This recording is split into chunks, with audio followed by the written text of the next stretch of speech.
A lot of young guys playing a lot of innings for you guys, yourself, Nolan, Joe, Kyron, Zach. What is the relationship like with Ron Washington? I find him to be fascinating. So much wisdom. What's that like for you guys with him? Especially even when you're going through the rough patches as well as an exuberating moment like last night. Yeah, we learn a lot from Wash, and we're grateful that we have a guy like that that's been there and done it. He's been through tough stretches too. He's done it all in the game. So we pick his brain as much as we can, and I know each one of us are really grateful we have him. You're entering your third full season.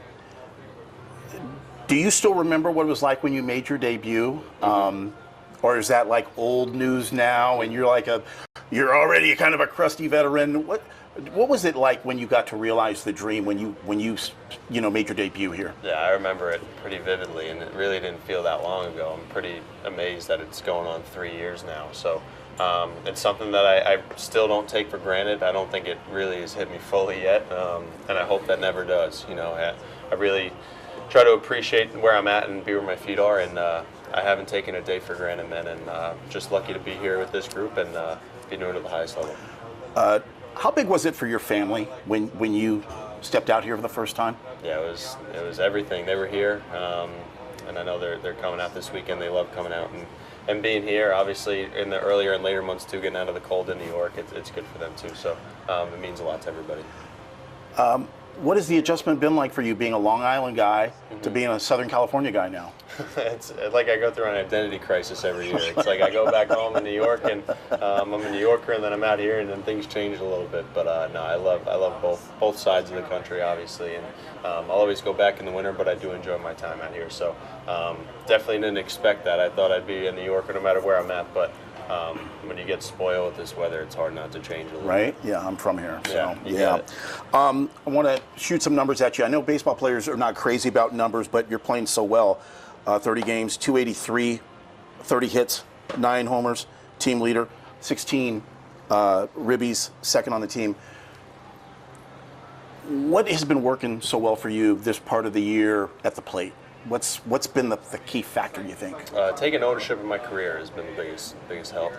Something that I thought I was doing in the past, but after I've gone through it so many times and realized that I wasn't doing that, it helped me identify what it looked like to do it and take the reins of what I'm doing on the field. So in the minor leagues, I felt really good and super convicted in what I was doing, and when you get to the big leagues, you feel like you need to have everything figured out. But once I understood that it's okay not to have everything figured out, and you're never gonna, then I was able to really make it what I wanted to, and I felt clear at the plate and then really on the field period with taking that approach, and looking forward to building on that and keep learning.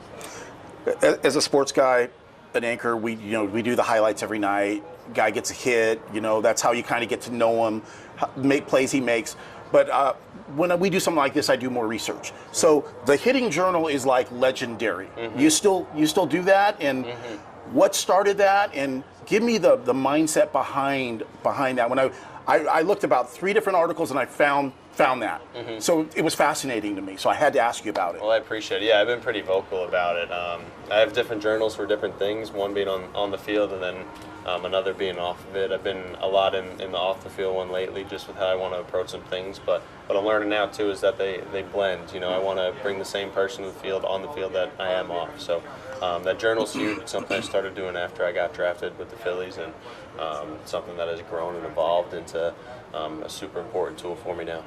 Is that difficult, being the same guy in both journals, kind of? I mean, because I would imagine, if you're hitting, it's all discipline, it's all repetition, but that's not how real life is when you're out having dinner with someone. Yeah, it's true. It used to be hard. This offseason, I made some pretty big strides with taking that approach, and I identified different spots in my life where I felt like I was at my best, whether that was at my buddy's wedding this offseason or just at the table with your family having dinner.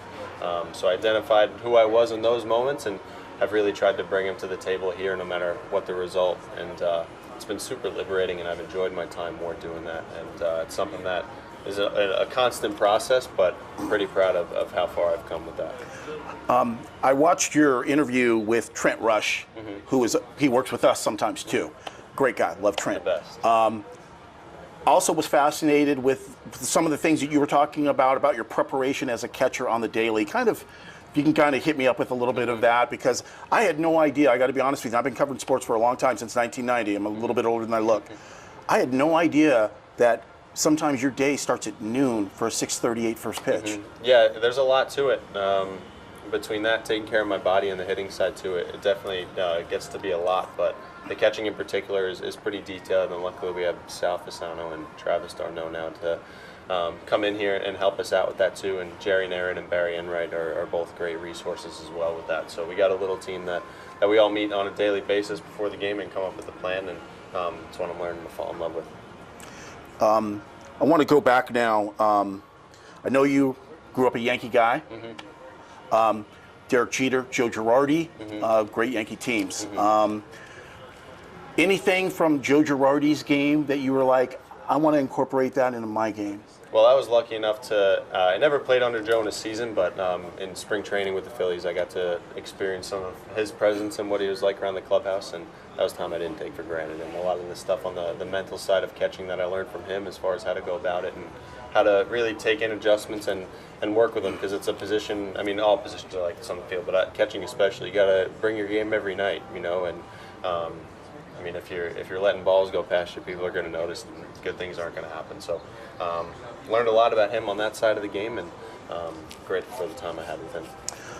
Another thing that's legendary about you is back in 2018, this catch that you made at Yankee Stadium, I read about, a Manny Machado home run, and you throw it from the second deck, and it almost lands in the infield. I guess they talked about it on the Yes Network.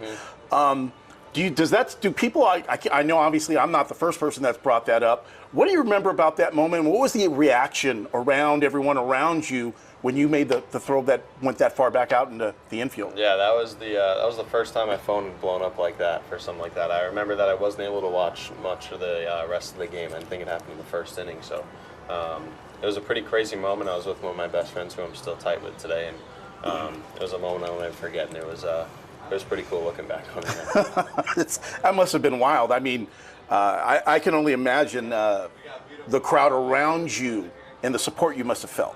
Yeah, it was pretty cool. I mean, you get booed if you don't throw it back. Sure. So I knew there was only one thing to be done, but it was a pretty cool moment. I also thought it was fascinating but typical. You had a hitting cage growing up in your yard. Your father worked with you. Can you kind of tell me about that being the core of who you are as a baseball player? Yeah, it's so true. Dad still throws me BP in the off seasons occasionally, and those times in the cage, it's still there out back, so I'll use it occasionally when I need it. But yeah, those times out back are pretty special, and I learned a lot on how to control my emotions and go about different things out there, and grateful I had them for sure. I want to follow that up with obviously doing my research. I discovered that your father, and this is a great thing, that he beat cancer. Can you talk about how that affected you when he was diagnosed, when he was going through the chemo, and when it was he was able to put it out there that he was cancer free? Yeah, it was a pretty crazy experience for all of us, obviously, one you never want to go through, but everyone came out better because of it. And then, kudos to him, because his approach to the whole thing made it much easier for us. He went into it with such a positive attitude and such a bring it on mindset. So who are we to bring him down from that? So credit to him and all the positivity and light he brings to the table, whether he's sick or healthy. Anyone that knows him knows he's high energy and always positive. So I really hit the jackpot with my parents. When he was dealing with that and you watching the way he handled that, I would imagine that would make you go, man, I can handle anything that happens out here. It puts things in perspective. It makes you realize that there isn't as much weight on the game as you tend to put on it. So that was one that, like I said, I don't want to go through again, but it definitely realigned my perspective. How does this team, with a mixture of veterans and who are dealing with some injuries right now and youth, kind of get to the potential this year? The division is, the AL West is tough. I mean, all the teams are good. How does this team kind of, you've won 2 in a row, kind of turn it around and get back to where you were at the beginning of the year? Keep leaning on each other. At the end of the day, we have the ball, we have the bat in our hand, and as great as these coaches are in supporting us, we, at the end of the day, have to do the job. So keep rallying around each other and building off each other. We're a pretty tight-knit group, so As long as we stick together and execute at the job at hand, I think we'll be all right. Okay, and this is the last question. I saw your face on the mural outside.